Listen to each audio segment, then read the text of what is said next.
Boa noite, pessoal do terceiro ano. Hoje nós vamos dar continuidade ao assunto de eletrostática, né? E hoje a gente vai ver o que a gente chama de quantização de carga elétrica, né? A gente vai ver como é que a gente faz essa quantização. É uma equação matemática extremamente simples, né? Então você vai lembrar que a carga elétrica Q ela vai ser igual ao número de partículas que são eletrizadas vezes a carga elementar da partícula, que pode ser do elétron ou do próton, dependendo do tipo de carga, né? E essa carga elementar ela tem um valor fixo, né? E ela vale 1,6 vezes 10 elevado a menos 19. Como é carga, você vai chamar isso de coulomb, porque o coulomb é a unidade de medida da carga elétrica, tá certo? Em homenagem ao famoso August Coulomb, que foi um dos grandes precursores do estudo da eletricidade. Então lembre disso. Isso aqui é uma grandeza modular, ou seja, se for, esse E não significa elétron, significa carga elementar. Então se for um próton aqui fica positivo, certo? Se for um elétron aqui fica negativo. Então essa é a carga elementar. Portanto, se você quiser saber a quantidade de cargas que estão exercendo sua função no circuito, basta você multiplicar essa quantidade de cargas, por exemplo, se forem 1000 cargas, você multiplica 1000 vezes a carga elementar de cada uma delas, aí você vai encontrar o valor da carga. Tá certo? Então lembre disso. A quantização da carga elétrica vai ser igual ao número de partículas eletrizadas vezes a carga elementar. Aí você vai encontrar a carga total do sistema. Tá bom? Então essa é a quantização que a gente chama. Lembre-se que essa carga elementar, como é uma carga elétrica, ela vai ser dada sempre, você vai utilizar sempre a grandeza que mede a eletricidade, que mede a carga elétrica, melhor dizendo, que é o Coulomb. Tá bom? Os princípios da eletrostática são basicamente dois, né? Quando você fala de princípios da eletrostática, são os princípios que definem a eletrostática, né? Então primeiro, a gente tem que lembrar que existe um processo entre as cargas elétricas que pode ser tanto de atração como pode ser de repulsão.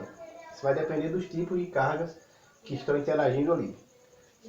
Portanto, se você tiver, por exemplo, uma carga positiva interagindo com uma outra carga positiva, como cargas iguais se repelem, né? Ou seja, próton interagindo com o próton, você vai ter como consequência uma repulsão. Então lembre disso, cargas iguais, elas vão se repelir, tá certo? Então sempre que você tiver cargas iguais, você já sabe que o princípio de atuação entre elas é um princípio de repulsão.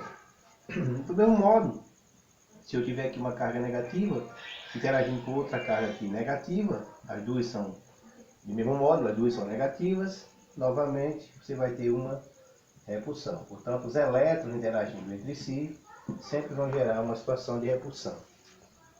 E se você tiver uma carga positiva interagindo com uma carga negativa, perceba que há uma diferença no módulo da carga, um é próton, o outro é elétron, né? Como as cargas são diferentes, nesse caso você vai ter uma atração. Então esse é o princípio de interação eletrostática entre as cargas elétricas. Essas interações podem ser tanto de atração como de repulsão. Você só vai observar o tipo de interação que acontece entre essas cargas. Se elas forem iguais, será uma repulsão. Se elas forem diferentes, será uma atração. Certo? Então, marquem isso daí que é importante. O segundo princípio é o princípio da conservação das cargas, ou seja, quando essas cargas estão interagindo no primeiro momento, então no sistema, né? Você tem aqui um objeto que está carregado com uma determinada quantidade de carga X, digamos 3 Coulomb, né? E você tem outro objeto ali carregado com uma determinada quantidade de carga Y, 2 Coulomb, por exemplo, né? A quantidade de cargas que interagem no início do processo, quando os materiais estão interagindo, é igual à quantidade de cargas que interagem no final do processo. Então, se a carga vai ser Se o resultado final vai ser a somatória das cargas, ou seja, 3 coulomb mais 2 coulomb vai dar 5 coulomb, né? Então lá você vai ter também como resultado final o valor de 5 coulomb. Então você conserva as cargas que estão interagindo na primeira situação, no primeiro momento da interação. Certo? Condutores e isolantes, aqui é importante, né? No princípio, dentro da eletrostática, nós temos dois tipos de materiais. Nós temos os materiais que são chamados de condutores. Esses materiais condutores, eles têm uma característica fundamental que é exatamente terem os seus elétrons numa situação de liberdade. Então, nessa situação onde há condução de cargas elétricas, você vai dizer que os elétrons, eles estão livres. Eles estão livres, certo? Então, isso acontece muito com os metais de um modo geral. Então, por isso que a gente percebe que quando existe determinados materiais que são metálicos, que estão sendo atravessados por uma determinada carga elétrica, esses materiais eles dão choque. Por quê? Porque eles são ótimos condutores de eletricidade. Como os elétrons estão em movimento, né, eles estão sendo conduzidos por aquele objeto, por aquele condutor, e essa condução dessas cargas elétricas, geralmente os elétrons, né, que são negativos, faz com que aquele material fique eletrizado. Então, esses materiais que se eletrizam facilmente, nós chamamos de condutores.